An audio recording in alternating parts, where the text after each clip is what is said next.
فاتحہ۔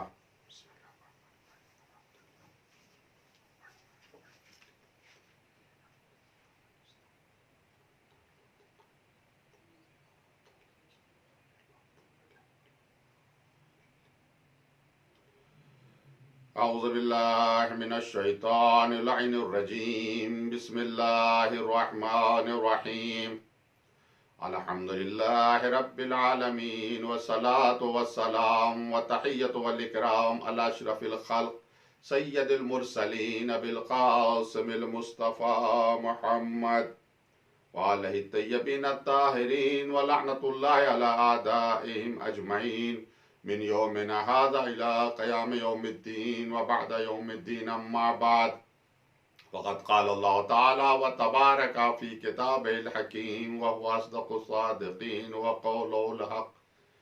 بسم اللہ الرحمن الرحیم، یا ایھا الذین آمنوا اصبروا وصابروا ورابطوا واتقوا اللہ لعلکم تفلحون۔ اس مجلس کی قبولیت اور امام زمانہ عجل اللہ تعالی ظہورہ الشریف کی خوشنودی کے لیے بآواز بلند صلوات پڑھیں۔ اللہم صلی علی محمد وآل محمد وعجل فرجہم۔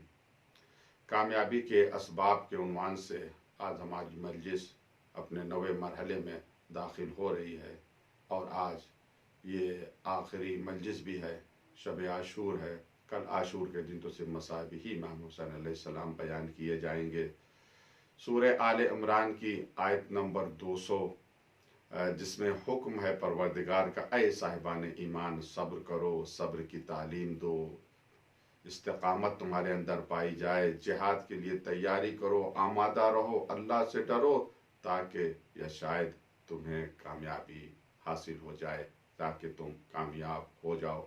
کامیابی کے یہی اسباب ہیں: صبر، صبر کا مظاہرہ، استقامت، خوف خدا۔ یہ تمام صفات کربلا والوں کے ہاں بدرجہ اتم پائے جاتے ہیں۔ میں نے عرض کیا تھا کہ یہ صفات اس وقت پائے جائیں گے جب ہمارے پاس عقل ہو اپنی تمام فوجیوں کے ساتھ۔ اصول کافی کی حدیث جس میں جنود عقل اور جہل کا ذکر ہے، اس کا تذکرہ میں نے آپ کے سامنے کیا۔ 75 سپاہی پروردگار نے عقل کو دیے، 75 سپاہی پروردگار نے جہل کو دیے، تقریباً 8 سپاہیوں کا ذکر ہو چکا۔ میں نے عرض کیا تھا کہ تمام صفات یا تمام سپاہی نہیں پائے جا سکتے مگر وہاں پر اس عقل میں جو عقل کل ہو، یعنی نبی، امام، وصی یا مومن کامل۔ انہی میں 75 کے 75 صفات پائے جائیں گے، 75 کے 75 فوجی پائے جائیں گے۔ باقی عام لوگوں میں 2، 4، 5، 6، 10 ایمان کے اعتبار سے جتنے صفات پائے جائیں گے، اسی اعتبار سے یہ عام انسان کمال کی طرف بڑھتا چلا جائے گا۔ بہرحال اگر کم بھی صفات کیوں نہ ہوں، لیکن یہ کم صفات بھی سبب بن جائیں گے انسان کی کامیابی کے لیے، اور یہ سبب بن جائیں گے کہ اور صفات بھی انسان کے اندر پیدا ہوں۔ آج جس صفت کا تذکرہ ہے وہ نویں صفت ہے، المعدۃ وضدھا العداوہ۔ عقل کا فوجی معدت ہے اور اس کی ضد دشمنی ہے، عداوت ہے، جو جہل کے لیے سپاہی ہے۔ معدت اور محبت میں فرق کیا ہے؟ معدت الود سے ہے۔ اس کے لیے مولائی کائنات امام علی علیہ السلام کا ایک قول ہے غرر الحکم میں، آپ فرماتے ہیں ان المعدت یعبر عنہ اللسان، یعنی معدت کی تعبیر، معدت کا اظہار زبان سے کیا جاتا ہے۔ محبت ہی کو معدت کہتے ہیں۔ آسان لفظوں میں، جب تک دل میں ہے چاہت، جب تک دل میں ہے خواہش، جب تک دل میں جھکاؤ ہے کسی کی طرف، میلان ہے دل کی طرف، چاہ رہا ہے دل کسی کو، تو یہ محبت کہلاتی ہے۔ اور جب اسی محبت کا اظہار ہو جائے زبان کے ذریعے سے یا عمل کے ذریعے سے، تو اسے معدت کہتے ہیں۔ اور یہ معدت بہت ہی ضروری ہے۔ پیغمبر اسلام صلی اللہ علیہ وسلم نے فرمایا، اصول کافی جلد نمبر 2 صفحہ نمبر 643 کی حدیث ہے، حضور فرماتے ہیں التودد الی الناس نصف العقل، لوگوں سے محبت کرنا آدھی عقل ہے۔ اور یہ آدھی عقل کس طرح سے ہے کہ امام علی علیہ السلام غرر الحکم میں فرماتے ہیں التودد الی الناس راس العقل،